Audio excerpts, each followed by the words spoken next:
Votre esprit est rarement vraiment au calme. Même lorsque le monde extérieur ralentit, quelque chose en vous continue de s'agiter. Les pensées s'entrechoquent. Les idées s'interrompent les unes les autres. Des questions surgissent avant même que les réponses n'aient eu le temps de se poser. Et pendant une grande partie de votre vie, vous avez probablement supposé que c'était simplement votre nature, que vous étiez Gémeaux. Mais voici une vérité que peu de gens partagent. Tous les Gémeaux ne vivent pas leur esprit de la même manière. Même au sein d'un même signe, le monde intérieur peut sembler complètement différent.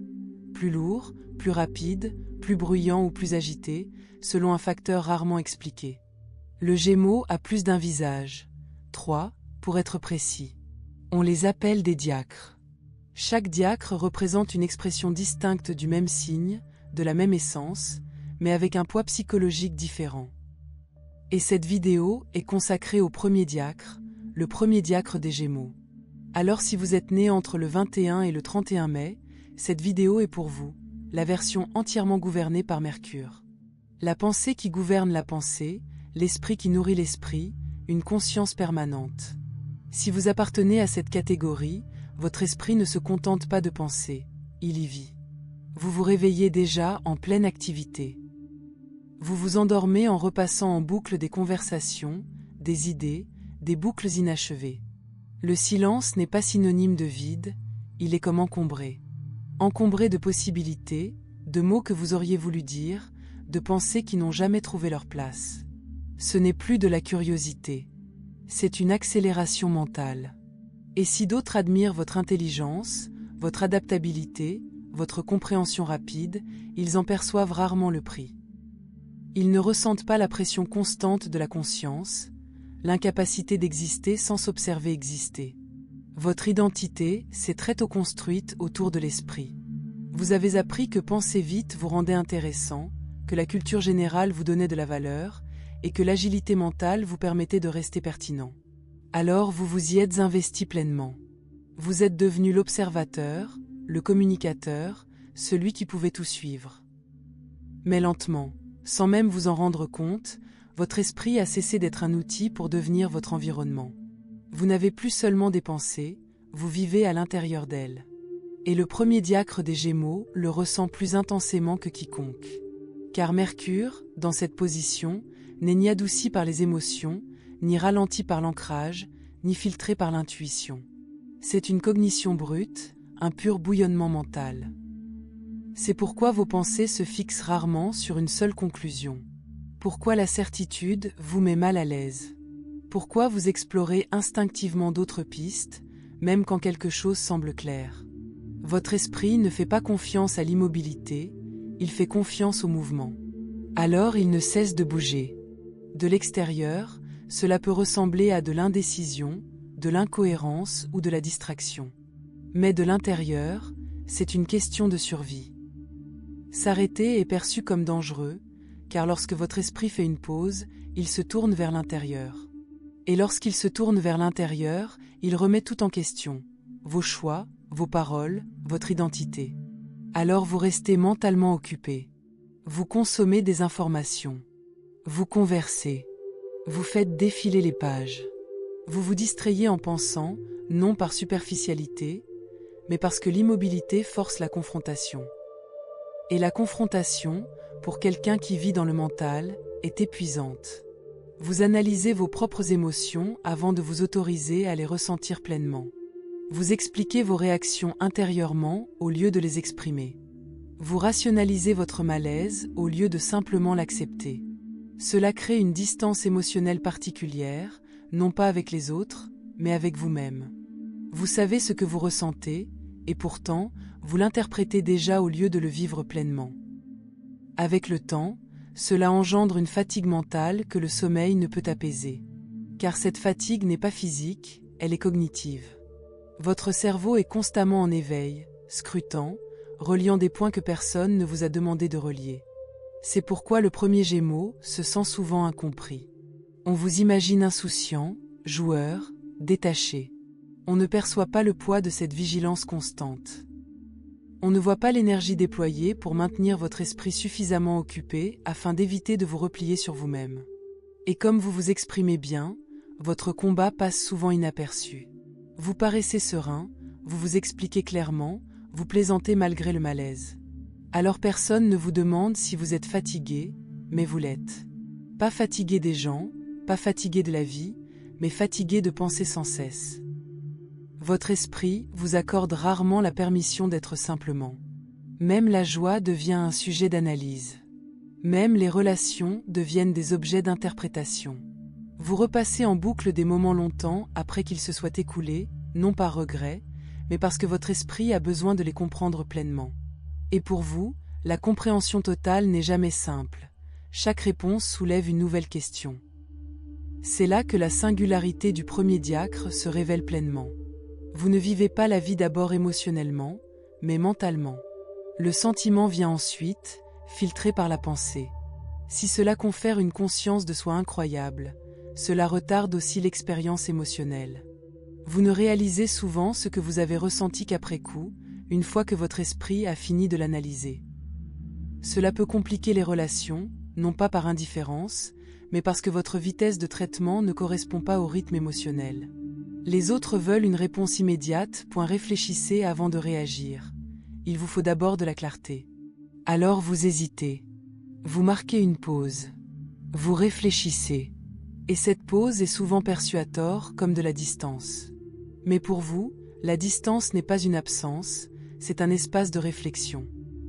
Vous ne vous retirez pas pour vous déconnecter, mais pour comprendre.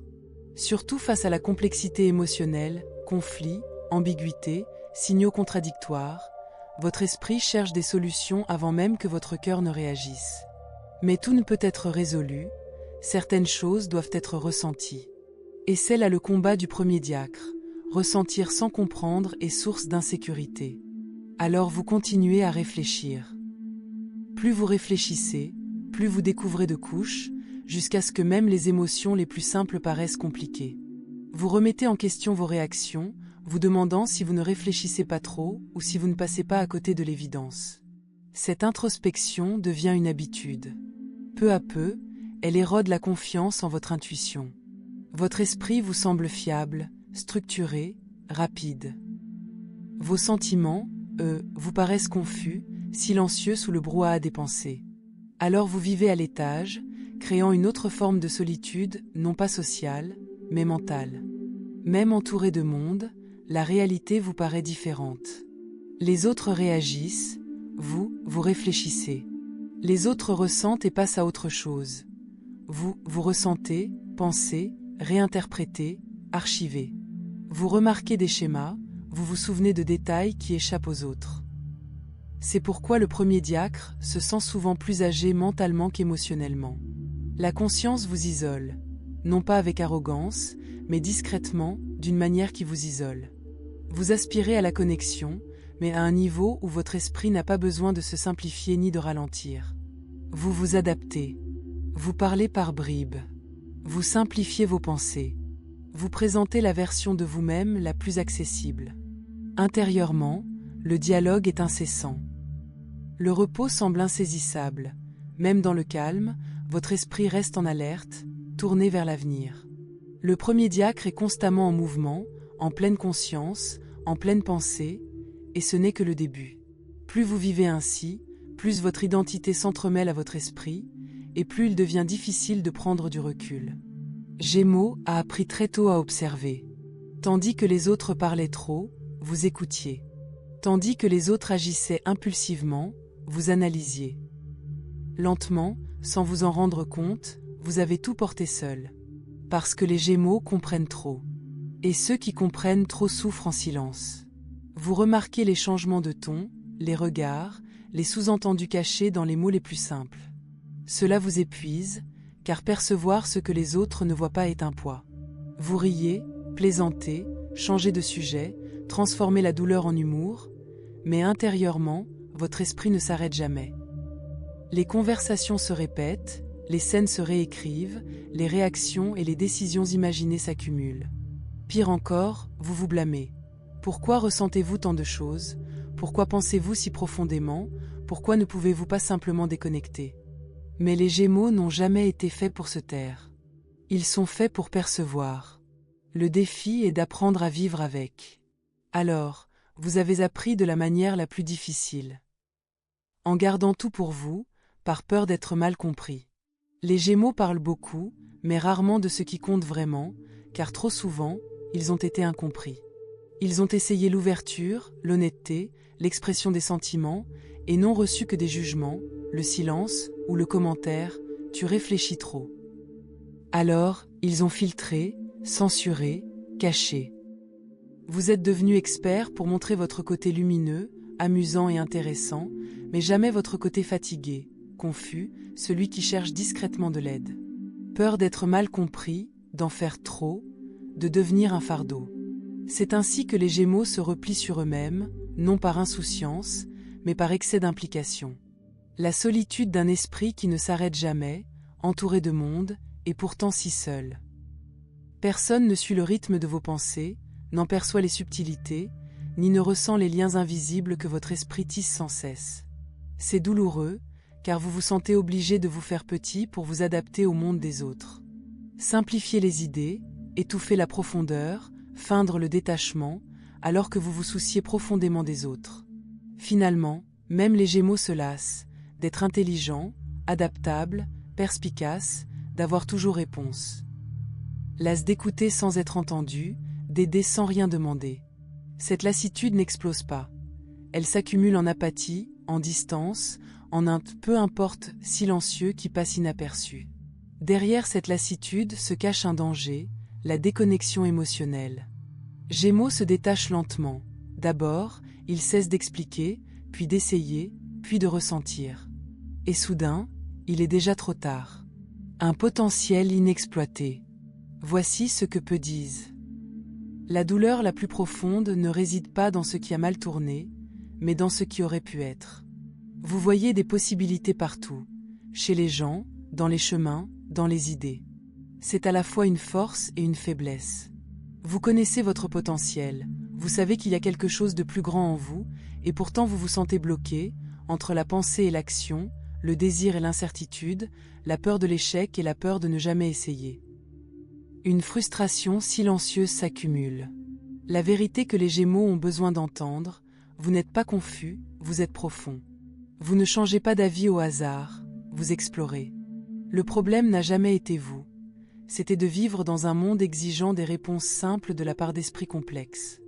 Gémeaux n'est pas fait pour le pilotage automatique. Vous êtes fait pour créer, communiquer, relier les idées, les gens, les mondes. Mais pour cela, vous devez cesser de vous punir d'être qui vous êtes. Le déblocage commence ici. Le tournant des Gémeaux est silencieux, non chaotique. La décision de cesser de s'abandonner, de cesser de se replier sur soi, de cesser de fuir. Vous n'en avez pas besoin, point, vous avez maintenant toutes les réponses. Il vous suffit de vous autoriser à ressentir, sans jugement. L'esprit Gémeaux est trop puissant pour rester prisonnier de la peur. Lorsque vous apprendrez enfin à le maîtriser au lieu de le combattre, plus rien ne pourra vous arrêter. Voici un aspect presque jamais évoqué concernant le premier Gémeaux. Votre esprit ne se contente pas d'agir, il anticipe. Il prédit, il calcule, il remonte le temps, il répète. Vous ne vous contentez pas de traiter le présent.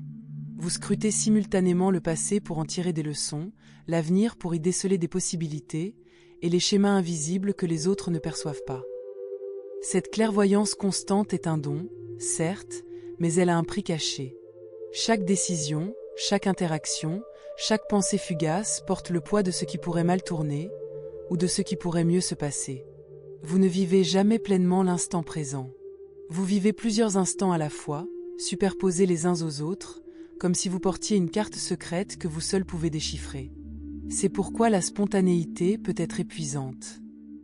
Pourquoi les surprises soudaines, même minimes, peuvent vous perturber plus qu'elles ne le devraient. Votre esprit a déjà envisagé 10 scénarios alternatifs, des résultats prévus et des conséquences imaginées, et lorsque la réalité s'en écarte, même légèrement, cela crée des tensions. Vous êtes constamment en train de concilier ce qui s'est passé avec vos attentes, et cette conciliation est invisible aux autres. Ils perçoivent le calme et la sérénité. Vous ressentez une tempête intérieure, faite d'harmonie et de désaccord. Et pourtant, il y a une beauté subtile dans tout cela. Ce Gémeaux, maître de Mercure, possède la rare capacité de percevoir des liens que les autres ne voient pas. Les idées s'enchaînent avant même d'être exprimées. Les émotions sont perçues en filigrane. Les conversations recèlent des doubles sens que vous seul remarquez. Vous devenez un architecte discret de la compréhension, tissant des liens invisibles entre les personnes, les concepts et les moments. C'est une capacité étonnante à cartographier la complexité avec précision, mais comme elle est intérieure, elle est rarement reconnue. Vous accomplissez plus que ce que les gens imaginent, mais souvent, la reconnaissance ne vous satisfait pas. C'est la compréhension elle-même, la clarté que vous acquérez intérieurement, qui vous fait avancer. Il existe aussi un paradoxe dans vos relations. Les gens sont attirés par votre intelligence, votre esprit, votre perspicacité, mais parfois, ils ne parviennent pas à suivre le rythme de votre pensée. Ils pourraient interpréter votre réflexion intérieure comme de la distance, de la froideur ou une rumination excessive. Et lorsque vous tentez de ralentir, de combler le fossé, cela peut sembler artificiel, comme essayer de bouger votre corps à l'encontre de son rythme naturel. Bien souvent, vous modifiez votre rythme pour vous adapter à celui d'autrui. Et même si c'est possible, c'est épuisant. Car vivre en décalage avec ses propres pensées, c'est comme un silence pesant face à une tempête. C'est inconfortable, presque insupportable. Et voici ce que la plupart des Gémeaux ignorent. Votre esprit n'observe pas seulement, il protège. Cette pensée incessante, ce mouvement constant, cette accumulation de compréhension, c'est un bouclier. C'est ainsi que vous évitez les erreurs, que vous anticipez la souffrance, que vous gardez une longueur d'avance sur le chaos. Mais voilà le hic, l'esprit a ses limites. Il arrive un moment où la rumination cesse d'être un outil et devient une prison. Il se peut que vous vous retrouviez prisonnier de schémas de pensée répétitifs, ruminant sans cesse des scénarios, repassant en boucle des conversations, réévaluant des choix irréversibles. Pourtant, vous vous accrochez à cette vigilance mentale, car sans elle, l'incertitude vous paraît dangereuse. Mais la clé de l'épanouissement, en tant que premier diacre, réside dans l'acceptation du paradoxe. Honorer l'esprit sans le laisser dominer. Laisser parler le cœur, même lorsque l'esprit a ses propres projets. Se reposer dans l'observation sans interpréter chaque signal. Il y a une force à apprendre à laisser certaines questions sans réponse. Il y a une libération à laisser les émotions exister à l'état brut, sans exiger leur validation cognitive. Et paradoxalement, une fois cela accepté, votre esprit s'aiguise, vos intuitions s'approfondissent, votre conscience s'intensifie, car elle n'est plus accablée par la pression du contrôle absolu. Votre défi, votre cheminement, consiste à trouver l'harmonie entre vos deux facettes. L'esprit analytique, perpétuellement en mouvement, guidé par Mercure, et l'âme calme et observatrice qui aspire au silence. Le premier diacre des Gémeaux n'est pas seulement un penseur, il est un pont entre les mondes. Entre la pensée et le sentiment. Entre le chaos et la clarté. Entre le champ des possibles et la réalité du présent. Et une fois que vous apprenez à naviguer sur ce pont, non comme un champ de bataille, mais comme un chemin, votre vie se transforme. Vous cessez de simplement survivre à votre esprit et commencez à le maîtriser. Souvenez-vous de ceci, être gouverné par Mercure n'est pas un défaut, c'est une forme rare de perception. L'esprit qui ne s'arrête jamais n'est pas un fardeau, c'est un moteur de compréhension, de créativité, de connexion, d'influence. Et plus vous apprenez à le maîtriser, plus vous constaterez que la véritable solitude de votre premier diacre est temporaire. C'est une salle d'attente, un terrain d'expérimentation, un lieu de préparation. Car lorsque vous intégrez enfin la pensée et le sentiment, la conscience et la présence, le premier diacre des Gémeaux ne se contente pas de penser, il transcende. Vous avez passé votre vie enfermé dans votre mental, portant le poids de l'observation et de la compréhension, point resté immobile. Maintenant, prenez un peu de recul. Laissez le monde vous imprégner sans chercher à interpréter chaque instant. Laissez la conversation se dérouler sans en analyser chaque nuance. Laissez la joie, la douleur, le lien et le silence exister dans leur forme brute. Votre esprit continuera de s'agiter, mais si vous laissez votre cœur respirer, vous découvrirez le pouvoir caché du silence. Non pas le vide, mais la clarté, la perspicacité, la forme la plus rare de sagesse, accessible uniquement à une personne comme vous, Gémeaux, guidée par Mercure. Et lorsque cela se produira, lorsque la pensée et le sentiment s'harmoniseront enfin, vous ne vous contenterez plus de traverser la vie, vous la composerez. Votre esprit sera un allié, non une prison. Votre conscience deviendra un outil de création, non un fardeau d'observation. Et enfin, la solitude du mouvement incessant se dissipera, remplacée par une compréhension profonde. Votre esprit n'a jamais été destiné à s'arrêter, mais à percevoir ce que les autres ne peuvent voir et à vous guider vers votre véritable nature.